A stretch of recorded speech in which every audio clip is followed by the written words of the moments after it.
Saludos, muy buenas tardes, bienvenidos a Sevilla TV. Hoy tenemos un programa de lo más variado. Vamos a hablar de startups con los amigos de Espacio Res que nos van a visitar. También tenemos que marcharnos al Real Alcázar de Sevilla porque allí está mi compañera Anabel Rincón, porque hoy se está produciendo la tradicional recogida de naranja por parte de la Casa Británica. Tenemos que hablar también del metro porque ya sabemos cuándo dará inicio las obras de la línea 3 y cerraremos hablando de la cesta de la compra con nuestro amigo de OCU, el delegado de OCU a nivel andaluz, como es José Carlos Cutiño, que nos va a atender vía Skype. Pues todo eso lo vamos a tener hoy aquí en Sevilla TV, no se vayan.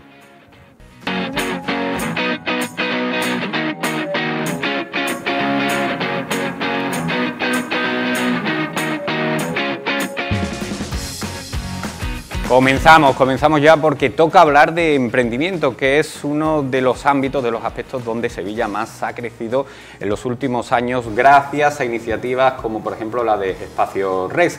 Muchos oirán la palabra startup, pero pocos, y en los cuales yo me incluyo, pues conocemos cuál es el funcionamiento, cómo se desarrolla, cuál es su día a día, y sobre eso vamos a hablar en el día de hoy porque, como decimos, Sevilla ha avanzado muchísimo en la última época en este aspecto. Y nos acompañan en el día de hoy Jesús Carrillo, muy buenas tardes, buenas tardes. Elena Rubio, muy buenas tardes. Buenas tardes. Son dos componentes, dos miembros de Espacio Res, que es una aceleradora, ¿no?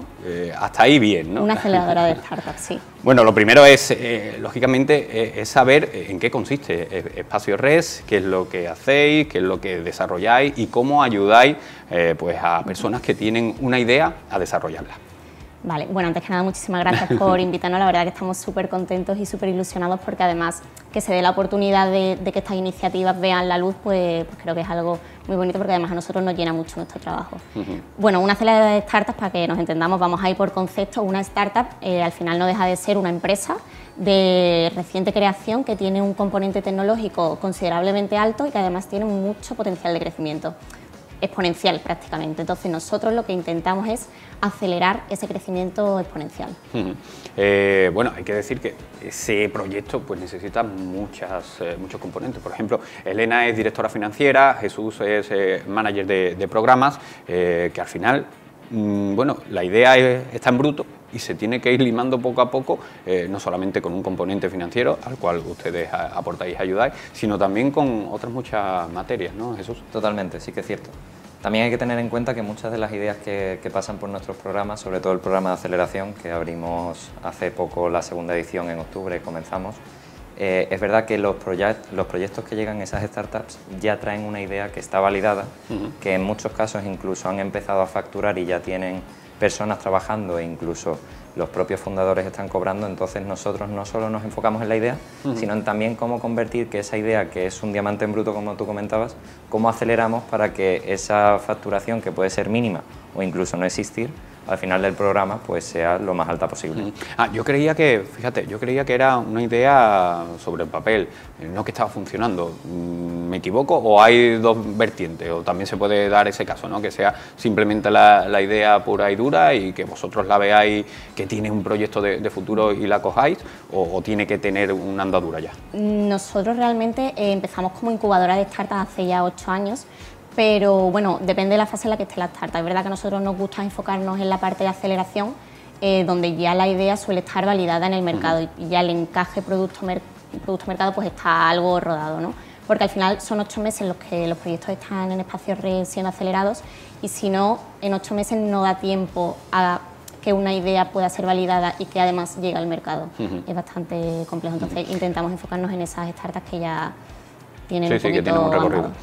Bueno, hay que decir que Espacio Res nace para mí de una forma súper loable porque se produjo una queja, se quejaban aquí los amigos de que por qué en Sevilla o por qué en Andalucía no existía un espacio donde las startups pudieran crearse y pudieran desarrollarse, pero solamente muchas veces nos quedamos en la queja, ¿no? Pues ellos elaboraron este proyecto, elaboraron este Espacio Res y estáis pues dándole cabida a toda esta multitud de iniciativas tan importantes y que ha hecho que el tejido empresarial de Sevilla no solamente se quede en lo turístico, que básicamente es lo que casi todo el mundo pensamos, sino que también hay empresas que se dedican a, bueno, a diferentes ámbitos y que desde Espacio Red pues también acogéis y le dais cabida para que crezcan. Sí, sí, nosotros nacemos hace 8 años. Pues varios de los impulsores de esta iniciativa de Espacio Res son emprendedores también y pues estaban cansados de tener que salir a Madrid, a Barcelona para asistir a eventos o formaciones relacionadas con el ámbito del emprendimiento. Entonces pues dijeron, oye, vamos a hacer algo desde aquí, desde Andalucía y desde Sevilla. Y bueno, pues convencieron a varias personas referentes, tanto de ámbitos universitarios como del ecosistema empresarial en Sevilla y crearon Espacio Res.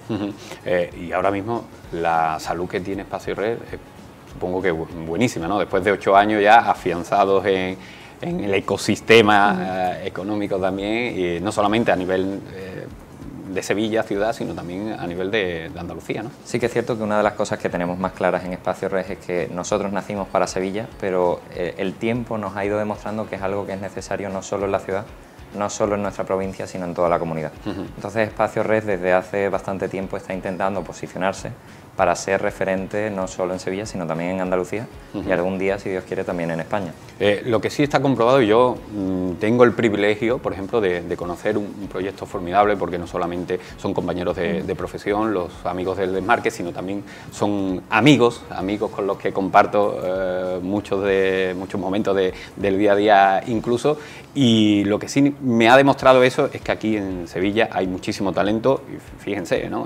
No sé si conocéis la web del desmarque.com, que no solamente ha traspasado las fronteras de Sevilla y de Andalucía, sino que Mediaset pues se ha fijado en ello, compró el grupo y ahora mismo pues está compitiendo con referentes del mundo de la comunicación como son el diario Marca o el diario AS. Entonces es un espejo donde fijarse y donde ver que aquí en Sevilla se pueden hacer cosas de muchísima calidad.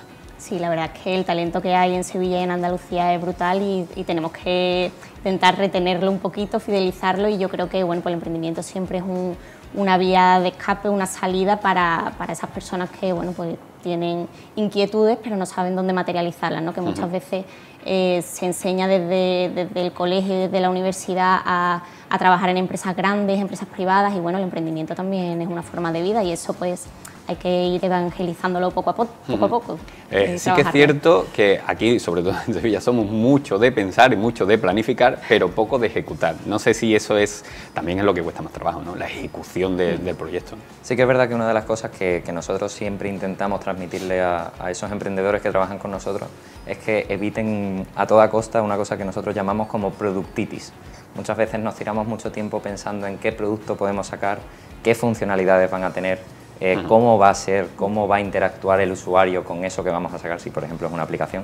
Nosotros lo que le decimos es que se lancen a la piscina, que lancen lo primero que tengan, aunque pueda parecerle un poco prematuro, y que a partir de ahí pues vayan construyendo y vayan validando, porque así es como realmente se consigue construir y avanzar. Un poco parálisis por el análisis, ¿no? Que le suelen llamar, y además nosotros en Espacio Red también trabajamos mucho en esa cultura, y a nosotros nos gusta decir que hacemos que las cosas pasen, ¿no? Que no se quedan en el aire como en una nebulosa, sino que materializamos y bajamos a la realidad todos esos pensamientos y esas estrategias que tenemos en nuestra cabeza.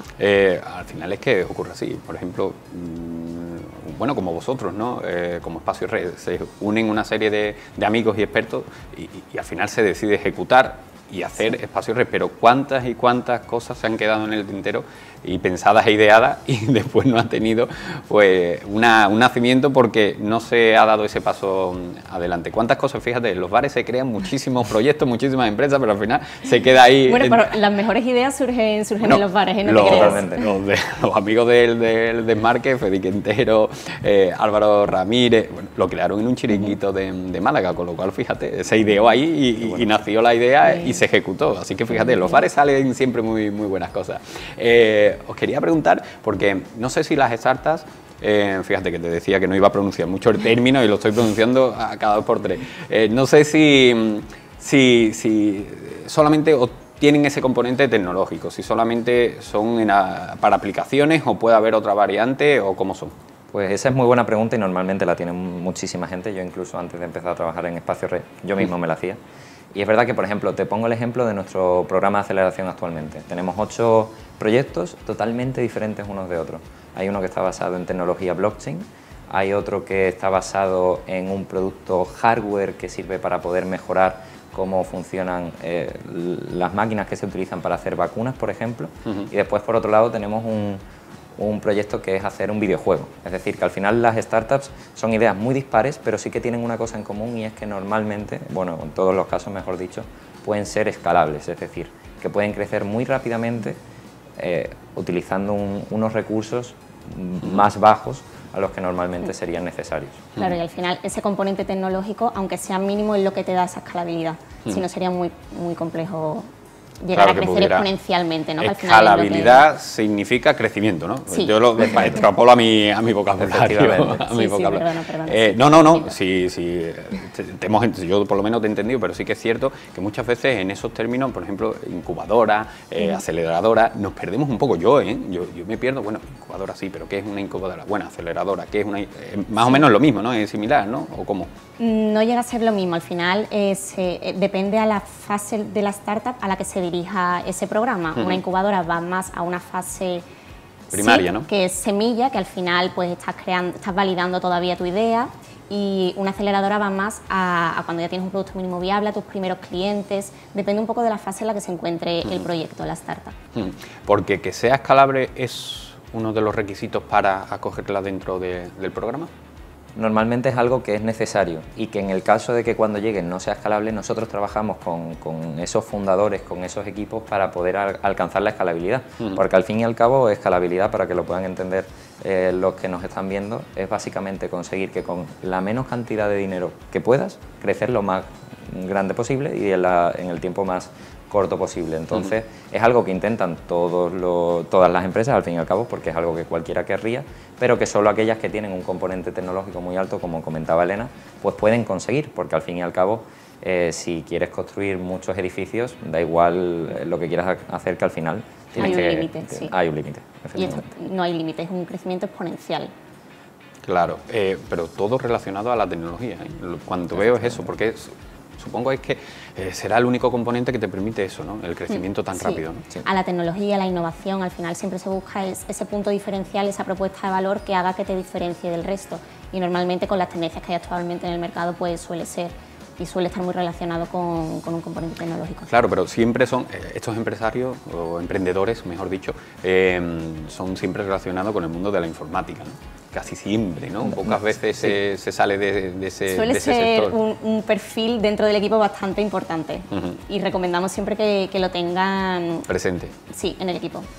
Porque desde Espacio Red, ¿cómo se eligen? ¿No? Porque ahora mismo tenéis 8 proyectos, ¿no? Es cierto que tenemos ahora mismo 8 proyectos en el programa de aceleración, pero bueno, en que Espacio Red ahora mismo tendremos más de 50 proyectos. Sí, claro, pero yo la elección no sé si se produce de manera anual, ¿no? Pues abrís... Sí, tenemos una convocatoria anual que suele lanzarse en mayo y nosotros tenemos un proceso de selección que consta, bueno, pues de unos formularios que se tienen que rellenar. Nosotros ahí hacemos un filtrado, luego hay unas entrevistas y luego pues hacen un pitch ante un jurado. Un pitch es una presentación. Y luego pues empieza en octubre, entonces este año pues lo haremos igual. En mayo lanzaremos la convocatoria y en octubre empezaremos el programa.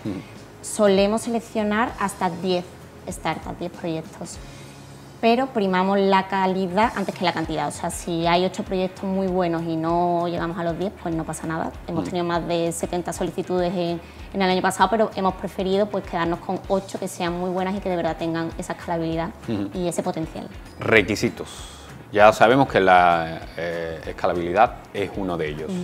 ¿Cuáles más tienen que tener un buen proyecto o una buena startup? Pues normalmente otra de las cosas que solemos pedir es que los fundadores, o en este caso las personas que estén trabajando en el proyecto, estén a full time, es decir, que estén dedicados al 100% en el proyecto, porque si no, consideramos que en 8 meses es muy poco tiempo para realmente poder aprovecharlo si no están a tiempo completo. Ese es otro de los requisitos. Y por otro lado tenemos también que tienen que llegar con un producto mínimo viable. ¿Qué significa eso? Eso significa que ya tienen que haber sacado algo al mercado, haberlo validado, no tienen por qué haber tenido facturación, pero sí que tienen que tener ese primer concepto, boceto, sobre el que trabajar. Y ustedes son 8 meses y hasta ese es el periodo que los acompañáis, o hay un mayor periodo de acompañamiento, o cuando la soltáis y cuando la dejáis pues crecer de manera solitaria. Pues eso la verdad que es una de las cosas que nos diferencian en Espacio Res. Nosotros tenemos 2.000 metros cuadrados dedicados exclusivamente a startups.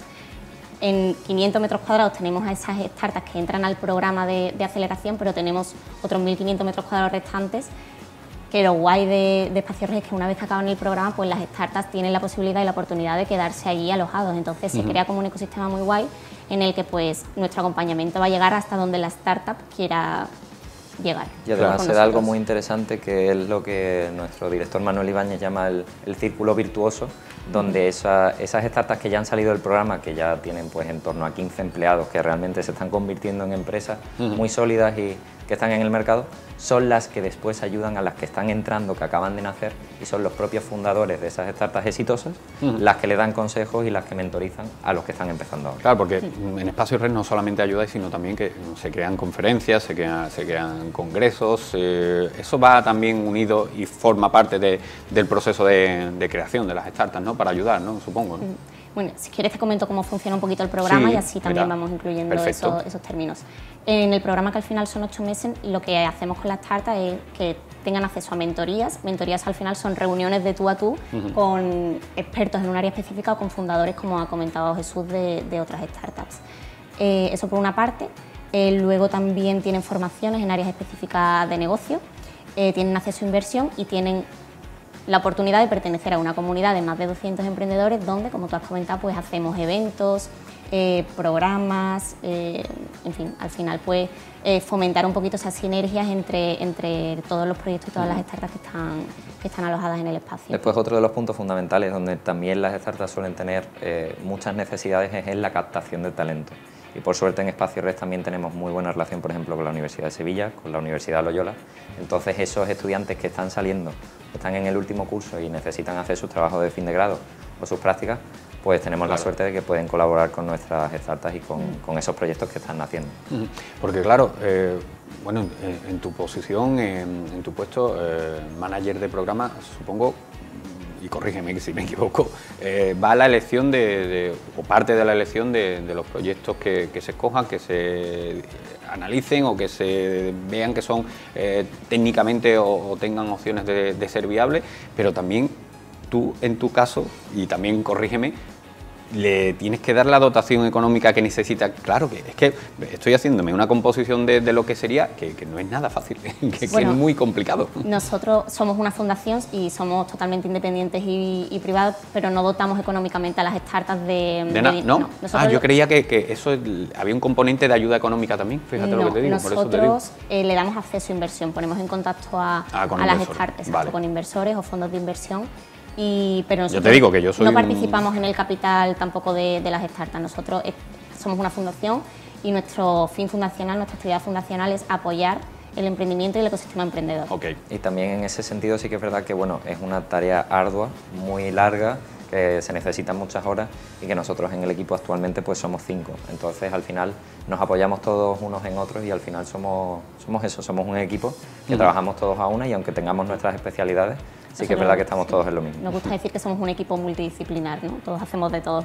Al final, en los tiempos que corren, yo lo sé por experiencia, hay que dedicarse a muchas cosas. Totalmente. Estoy pendiente también de otras cuestiones deportivas y demás, que también son importantes en esta casa. No sé, ahora mismo, si tuviésemos que establecer, yo soy como periodista, busco titulares y busco números y demás, si tuviésemos que establecer un ranking, no en el número, pero sí en la salud que tiene Espacio Red a nivel nacional, ¿por dónde la podríamos situar? También para establecer la importancia, para que nuestros espectadores sepan la importancia y la buena fundación, empresa, iniciativa, llamémosla como quiera, que tiene Espacio Red en Sevilla y en el panorama nacional. Sí que es cierto que en ese sentido hay que hablar de que Andalucía aún está empezando, está creciendo muy rápidamente. Pero tenemos ecosistemas en España muy potentes. Tenemos en Barcelona Ship2E, tenemos en Valencia Lanzadera con Mercadona por detrás, tenemos en Madrid a Seed Rocket con Google por detrás, Y bueno, aquí en Sevilla pues tenemos otras iniciativas aparte de Espacio Res, como pueden ser, por ejemplo, el Cubo, la fábrica de Sevilla, o el proyecto o el programa Minerva, mejor dicho. Entonces, en ese sentido, Espacio Res, bueno, estamos muy contentos y muy orgullosos porque la mejor startup de España se encuentra alojada con nosotros y fue acelerada en nuestro proyecto, que es Thinky. Nuestro muy buen amigo Gonzalo Román, que es su CEO, pues trabaja y colabora con nosotros mano a mano. Entonces, en ese sentido, Espacio Res cada día está mejor posicionada, no solo en el panorama... Un prestigio, ¿no? Que sea nombrada una de las mejores startups a nivel nacional y que... Sí. Y que haya salido de Espacio Res un prestigio también para vosotros. Sí, estamos súper contentos y creo que estamos haciendo una gran labor, y que estemos aquí y sigamos aquí, que estemos Jesús y yo aquí contigo hoy, después de 8 años, creo que es fruto de todo el trabajo que hay detrás, ¿no? Que a pesar de ser un equipo pequeño, pues hemos conseguido pues grandes cosas. Y este fin de semana hay algo, ¿no? Sí, este fin de semana tenemos jaleo, bueno, somos sede oficial de la Global Game Jam, que es un hackathon de 48 horas, un taller non-stop, dormimos allí todos, o sea... ¿Qué me estás contando? ¿También se duerme allí? Sí. Oh, 40 participantes, donde lo que tienen que hacer es crear un videojuego. Es un evento a nivel mundial, o sea que la verdad que estamos también muy ilusionados. Y a través online se puede participar también, entiendo, entonces, ¿o no? Presencial. Presencial. Lo estamos haciendo presencial, aunque en otras partes del mundo pues lo hacen también de forma online. Pueden hacerlo de forma híbrida, sí. Y sería crear un videojuego. A ver, yo me hago una composición en lugar. Son estos encuentros donde tú te tienes que llevar el ordenador y todo, ¿no? Efectivamente. Vale. Por ahí van los tiros. Vale. ¿Y dónde lo hacéis? En Espacio Res. Allí en República Argentina, sí. Pues eso es de estar trabajando por la noche, bueno, de decir dormir, pero al final no se duerme. No, que va, allí vamos a estar, tenemos que estar pendientes de todo, o sea que imagínate, pero bueno, estamos muy contentos porque queremos posicionarnos también en distintos sectores, no solamente en el sector del emprendimiento o del componente tecnológico de innovación, y ir por esta rama de los videojuegos, que ahora también está muy de moda, pues creo que, Hombre, que también está bien. Fíjate, Ibai Llanos y estas cosas sí se ha puesto de moda. Ya tendría yo... Fíjate que antes se decía, no dediques tantas horas al videojuego, pues fíjate, ahora quien dedica más horas al videojuego pues tiene un porvenir ganado ya. Sí. Bueno, ¿y el año cómo se presenta en ese sentido? Vaya a tener muchas más cosas. En marzo decías... entra de nuevo la nueva convocatoria. En mayo, ¿no? En mayo lanzamos la convocatoria, todavía queda un ratito, pero bueno, por lo menos eso lo tenemos ya previsto. Tenemos este fin de semana la Global Game Jam, tenemos previsto hacer talleres de emprendimiento con la Universidad de Sevilla, Wanted, que nosotros le llamamos, y bueno... tenemos varias cosas en mente. Sí. Oye, que se me ha quedado la duda. Zin, esta startup, ¿a qué se dedica? ¿Qué es lo que hace? ¿Y por qué la han nombrado con ese premio? Thinky, pues, eso, sí, es un software de gestión empresarial para pymes. Por ponerte un ejemplo, tú ahora mismo a lo mejor utilizas Excel, PowerPoint, que si Drive de Google, tal. Sí, me estás tocando todos los palos que cojo. Exacto. Entonces Thinky lo que intenta es, pues, englobar todas esas aplicaciones en una sola plataforma. Ajá, entonces no tener que tener varias pestañas abiertas. Ellos dicen quítate ya lo de varias pestañas en tu ordenador. Que te vuelvo loco. Bueno, Jesús, Elena, muchísimas gracias por venir, por estar aquí. Sevilla TV PTV, vuestra casa para lo que necesitéis. Muchísimas gracias. Muchas gracias a vosotros. Y nosotros nos tenemos que marchar rápidamente, nos vamos a publicidad porque tenemos que continuar con muchas más cuestiones aquí en Sevilla TV.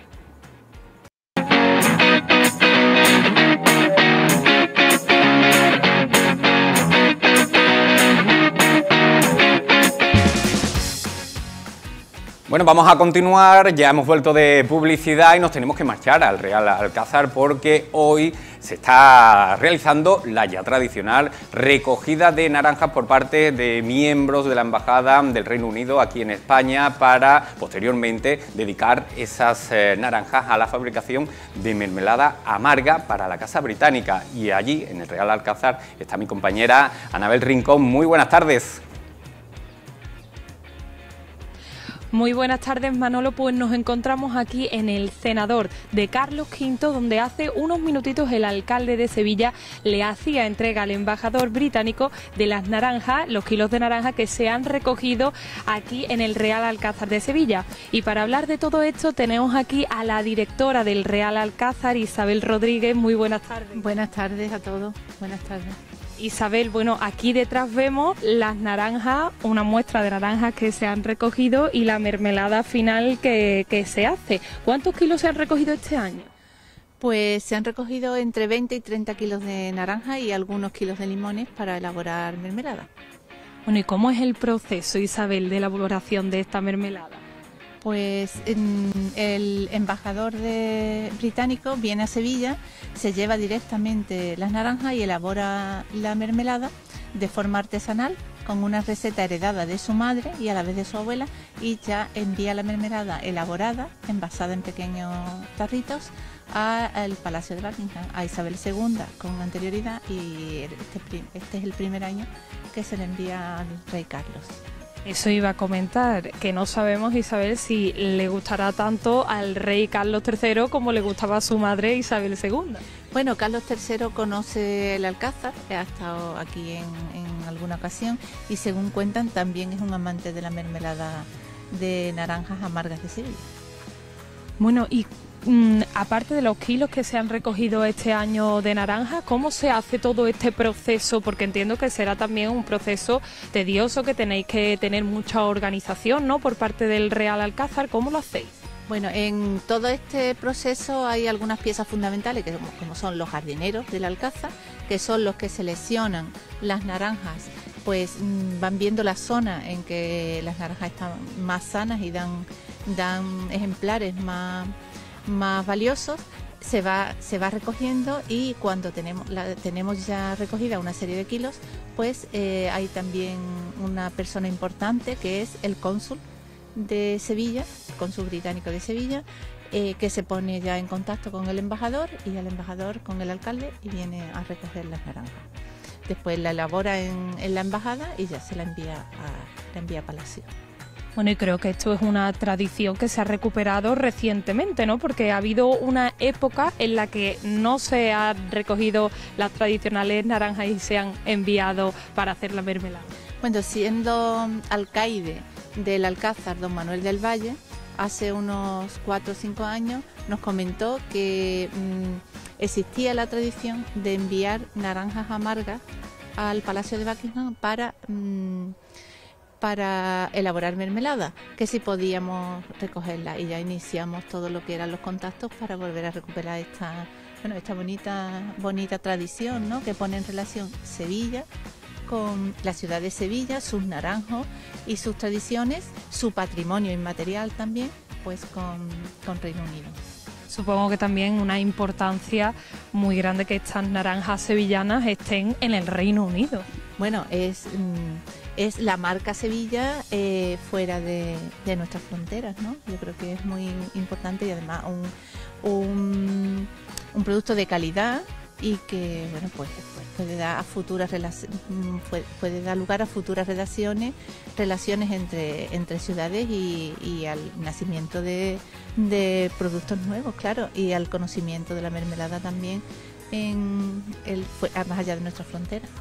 ¿Por qué las naranjas del Real Alcázar de Sevilla y no otro sitio? Bueno, las naranjas del Real Alcázar de Sevilla, porque el Real Alcázar realmente es un espacio verde que reúne una serie de condiciones de no contaminación, de peculiaridades que hacen que las naranjas, pues por un lado, sean especiales, porque también los jardineros cuidan de forma especial sus naranjos. Los naranjos del Alcázar los podan directamente los jardineros, tal como se podaban y limpiaban, se empleaba la palabra limpiar, los árboles antiguamente. Entonces son árboles que están tratados, digamos, de una forma especial y mimados también. Y las naranjas, lógicamente, tienen sus analíticas que reúnen condiciones de que son comestibles, y bueno, es una tradición que hemos recuperado y que yo creo que es bonita, ¿no?, que une pueblos y personas. Porque creo que además las naranjas que están en el exterior no se pueden consumir para uso, por ejemplo, para hacer mermelada, ¿no? Bueno, no sé, eso ya dependerá de las zonas, y dependerá también de los naranjos y del alto grado de contaminación que tengan algunas zonas. Sí podemos decir que las de Real Alcázar sí son comestibles. Isabel, y estoy viendo por aquí un árbol que es bastante peculiar, ¿no? ¿Qué historia tiene este árbol? Cuéntanos un poquito. Bueno, esto es un naranjo amargo, también, que cuenta la leyenda que es de época de Pedro I, o sea, de 1350, hacia mitad del siglo XIV, y que se plantó en época de Pedro I. Esa es la leyenda. Sí sabemos que es un árbol muy antiguo. El naranjo es un frutal, que es el naranjo amargo, que es muy resistente. Y este árbol, que tiene una tronca o un tronco de un diámetro muy, muy grande, ha ido retoñando y muriendo por partes. Entonces ahora mismo tenemos aquí parte del árbol, porque hay una parte que está semi-muerta, ¿no? Pero es verdad que es un árbol muy viejo.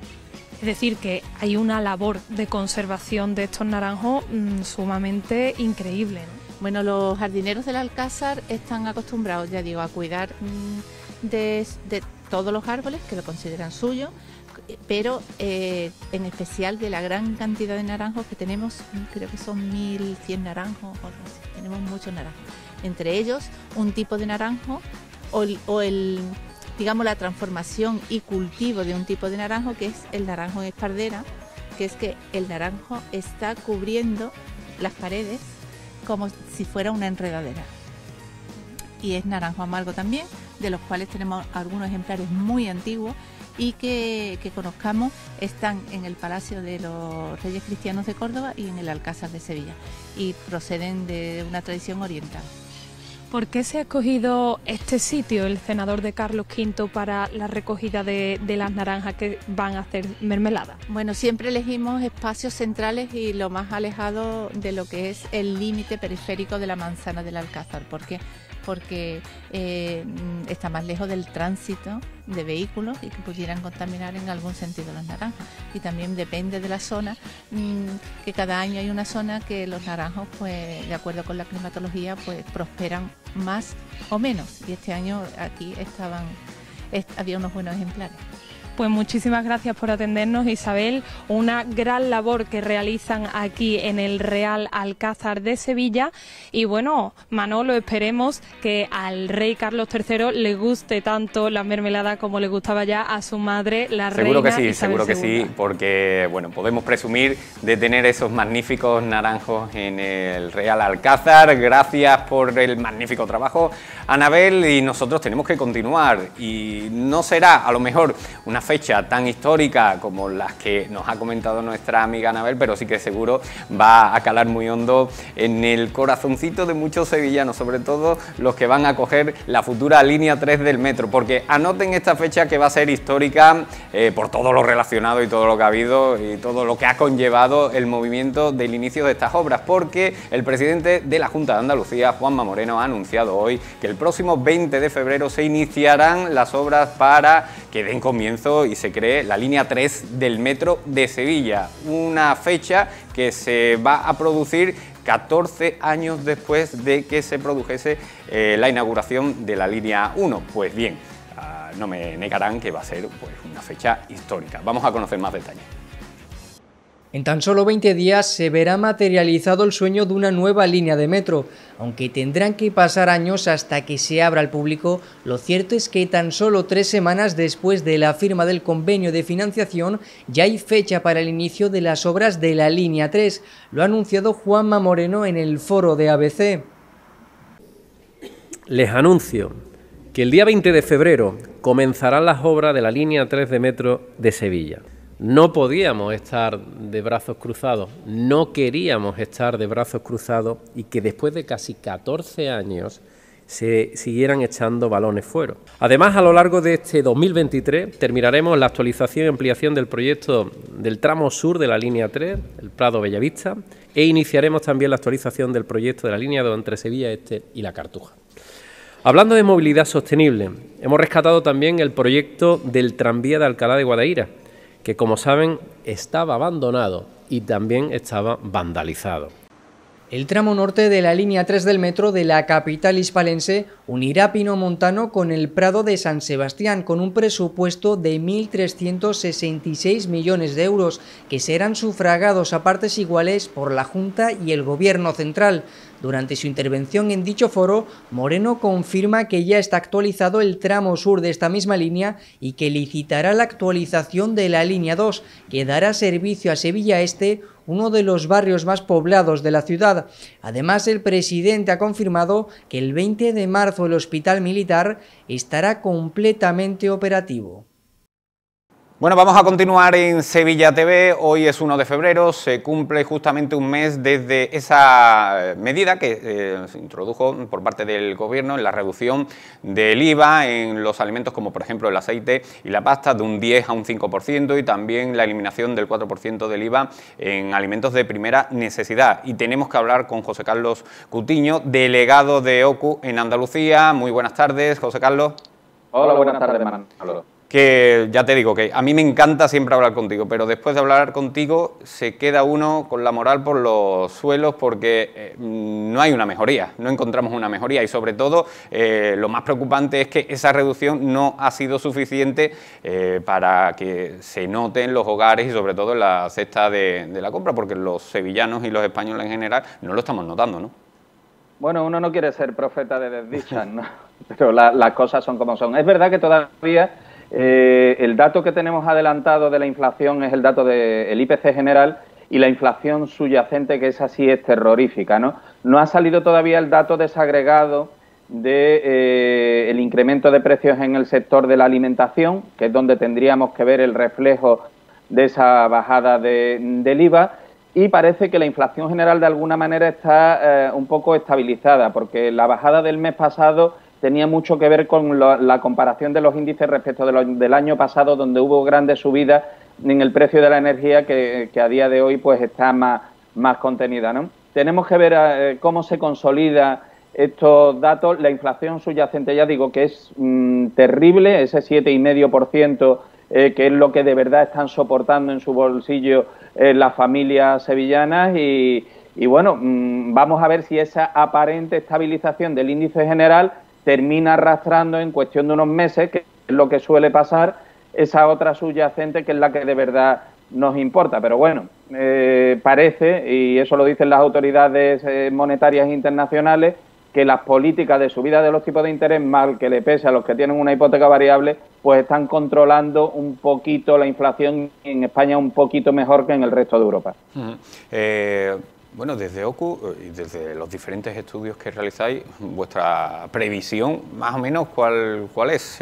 ¿Os creéis la versión oficial?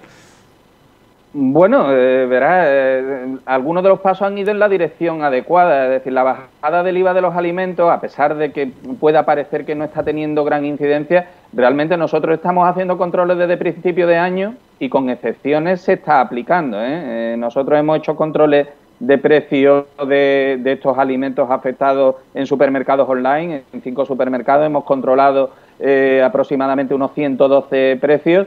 Y aunque la primera semana de enero hasta el 20% de los casos que detectábamos no habían aplicado la bajada, ya a mediados de enero pues prácticamente la incidencia, los errores se reducían a un 12%. Es decir, esto poco a poco ha ido calando. ¿Qué es lo que pasa?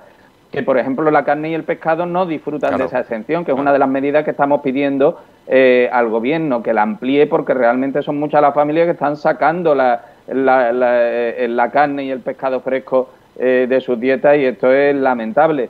Y bueno, el resto de cuestiones que se planteaban en su momento, bueno, nosotros seguimos insistiendo en que para el consumidor va a ser fundamental, pues, por ejemplo, la subida del mínimo de subsistencia en el IRPF, que seguimos teniendo el mismo mínimo de subsistencia que en 2015, cuando está claro que el mínimo para subsistir 8 años más tarde es bastante más alto que el que teníamos hace 8 años y más con esta inflación disparatada que tenemos. Por lo tanto, hay que seguir dando pasos y ver cómo evoluciona.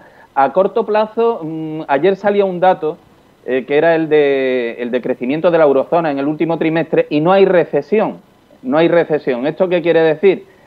Pues que se va medio controlando la inflación sin que se caiga la economía demasiado. Y esto, por un lado, es una buena noticia, por otro lado, es una noticia muy mala para los que tienen hipotecas a interés variable, porque esto quiere decir que las políticas de subida de los tipos de interés probablemente se mantengan. La única esperanza para ello era que Alemania entrara en recesión, gorda y hubiera que bajar los tipos de interés, y esto parece que no está pasando, con lo cual pues a lo mejor vamos a tener una inflación más controlada con estas medidas que se están adoptando y las que se puedan tomar, pero por otro lado vamos a tener unos tipos de interés peligrosamente altos para quienes tienen que pagar hipotecas. Entonces, oye, pues mira, ¿esto es bueno o es malo? Bueno, desde luego no. Bueno, desde luego no. Que parece que vamos en un buen camino, lo parece, pero esto va a dejar en el sendero, va a dejar bastantes cadáveres, desgraciadamente, si no se toman medidas de ayuda desde el Gobierno. Claro, es que es precisamente yo creo que las medidas que se están tomando, aunque sean, como tú bien dices, vayan indicadas en el camino correcto, pero no están aliviando las necesidades del día a día de los hogares españoles, que creo que es lo fundamental.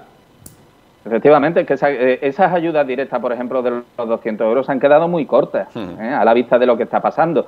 Recuerdo cuando hemos hablado en ocasiones anteriores de estimaciones de los sobrecostes que podían tener para las familias lo que estaba pasando, y hablábamos, oye, pues la cesta de la compra se va a encarecer en más de 800 euros al año.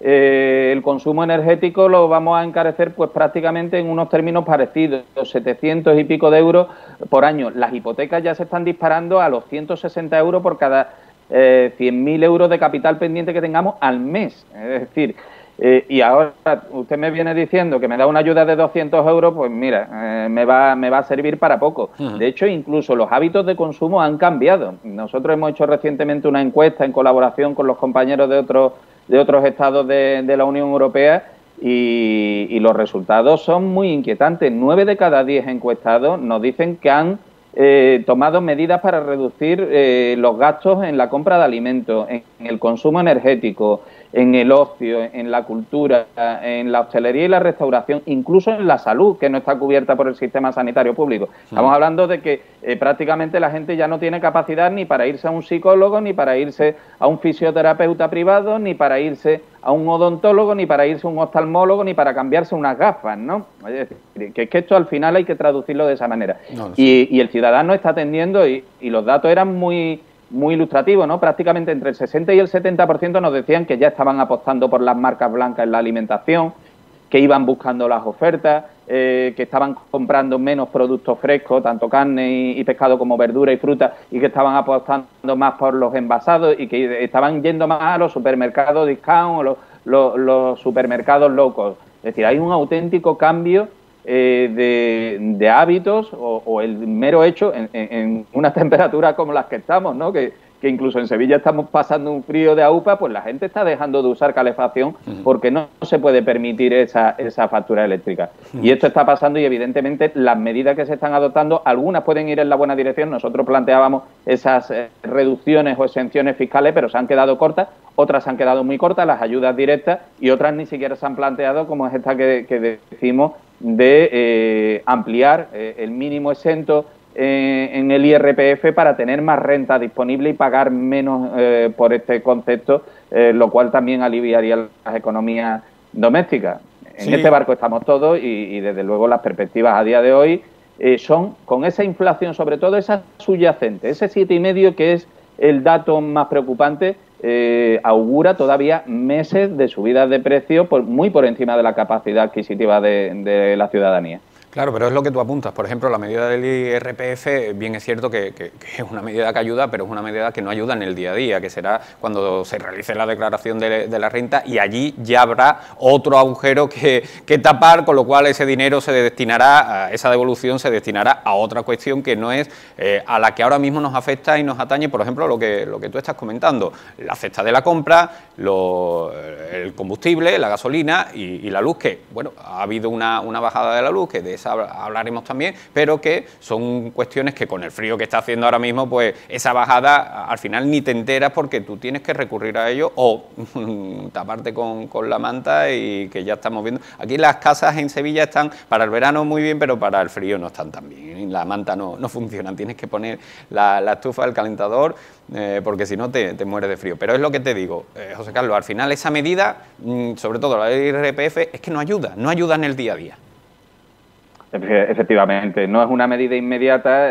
Precisamente cuando planteábamos, por ejemplo, las reducciones fiscales, decíamos, oye, es que no podemos perder tiempo debatiendo por ejemplo, los topes que se querían poner a los precios de determinados alimentos. Es que esto requiere un análisis jurídico en el marco del mercado único europeo y tal, que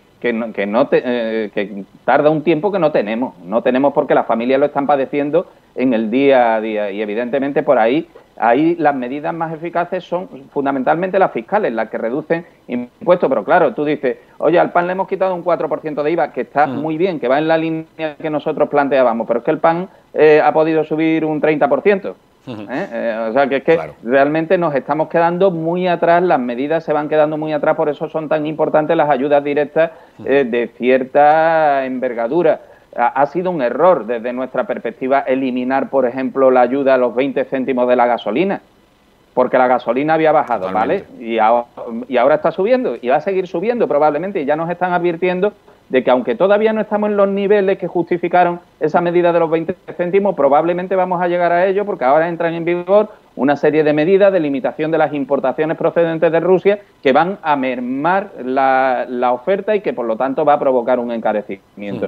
Y la hemos quitado, ¿no? Y ahora, bueno, pues las familias van a tener un problema más. Las medidas de alivio en materia hipotecaria, pues habrá que ver cómo se implementan, porque realmente la situación es catastrófica en muchas casas. Es que han pasado de pagar 450, 500 euros a pagar 650, 700 euros mensualmente. Cuando tú estás diciendo que no tienes capacidad de ahorro, que ahí entra un poco los datos que tenemos en esa encuesta de solvencia que vamos haciendo, que se ha disparado el número de familias que no llegan ya a fin de mes. Están aproximadamente un 35% de las familias ya tienen que recurrir o a ahorros o a préstamos.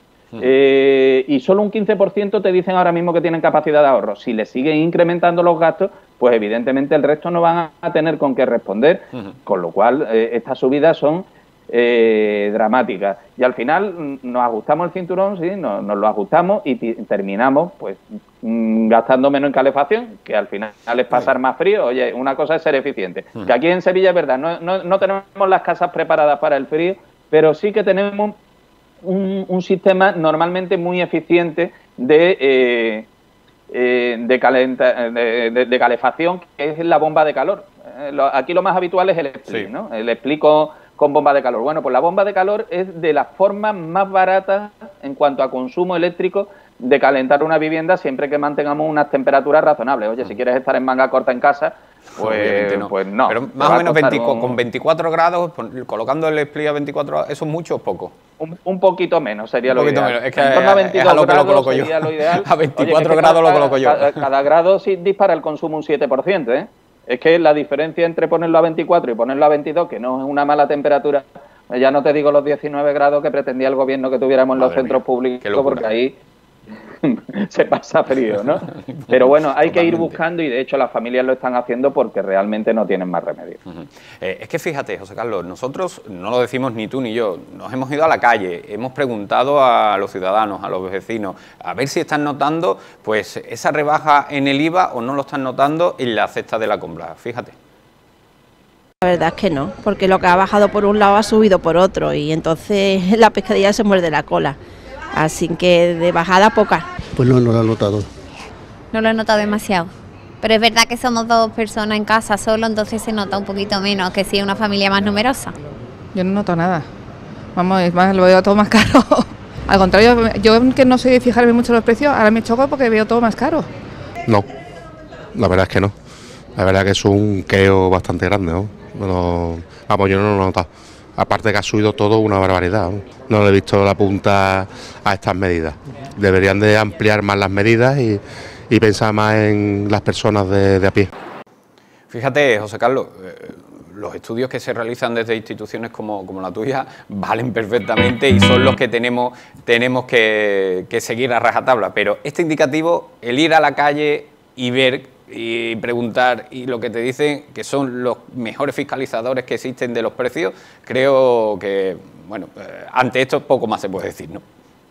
Al final la percepción dice mucho, pero también está el dato objetivo, ¿no? Que por eso nosotros habíamos hecho este seguimiento de precios, porque la sensación muchas veces, lo que te transmite el ciudadano, porque es verdad, es que al final puede ser una rebaja mínima para la subida que se ha producido. Claro. Pero bueno, en la que yo tuve una anécdota hace una semana en una panadería que preguntó precisamente uno de los clientes, oye, ¿por qué sigue costando, creo que fue un pitufo, lo mismo que me costaba antes eran 22 céntimos y se supone que... Y le decían en la panadería, no, mire usted, es que el 4% no llega de 22 céntimos, no llega a ser un céntimo siquiera. Bueno, claro. no llega a ser un céntimo, pero si compro 10 pitufos ya son unos cuantos céntimos, ¿no? Ahí ha habido también una serie de subterfugios. Nosotros, desde luego, los precios que hemos controlado son los de los supermercados online, que están muy a la vista, están muy expuestos y, por lo tanto, no conviene equivocarse ni hacer tonterías, pero es cierto que en la práctica diaria, probablemente en el mercado, en las tiendas de proximidad, las tiendas de conveniencia y demás, pues nos encontremos una realidad distinta, pero al final es lo poco de lo que podemos ir arañando cuando los alimentos básicos, aceite, pan, leche, etcétera, están consumidas por encima del 15, del 20%, incluso del 30%, ¿no? Poco consuelo es, pero algunos, y al final es la percepción de la calle la que manda y la gente se está teniendo que ajustar el cinturón sin duda. José Carlos, para ir terminando, esa bajada de la luz, de la energía, se va a estabilizar, va a cambiar, va a variar, va a subir, pero que, bueno, es lo que veníamos hablando, ¿no? Con el frío que hace, al final ni se nota, ¿eh? Es que el problema de la luz es que es sistémico, es decir, el problema de la luz es que cuando vuelvan a producirse las tensiones que se han dado anteriormente, pues probablemente se vuelva a disparar. Ahora mismo, ¿por qué baja la luz? Pues por dos razones muy básicas. Las centrales hidroeléctricas tienen mucha agua para producir y el viento sopla. Estamos en invierno y el viento sopla y los generadores, los aerogeneradores, ponen mucha electricidad en el mercado, una electricidad que tiene una materia prima gratuita y que por lo tanto es barata. ¿Qué es lo que pasa? Que ahora mismo tenemos esta situación, pero cuando tengan que entrar en juego otra vez porque la demanda supere la demanda de electricidad supere a la oferta que pueden dar esas fuentes más baratas y tengan que entrar nuevamente las centrales de ciclo combinado, volveremos a ver los precios elevados por ese sistema marginalista a pesar del tope y volverá a entrar en juego el complemento del gas y nos volveremos a encontrar los facturones. Es decir, aquí es que es necesario una reforma integral del sistema de fijación de precios y a día de hoy lo que hace falta es que no nos quiten las ayudas fiscales que teníamos, es decir, la reducción del IVA o la minimización del impuesto sobre la electricidad. Otra cosa es el tema de la gasolina, que sigue soportando una carga tributaria brutal que probablemente permitiría mayores márgenes, pero en la electricidad lo que hay que ir ya es a un cambio en la estructura de fijación de los precios del mercado, porque si no, ahora mismo no tenemos ese problema, pero lo volveremos a tener, sin duda. Totalmente. Bueno, ya lo has mencionado, la gasolina, ahora también con el tema del comercio con Rusia, pues lo va a complicar muchísimo más, supongo, ¿no?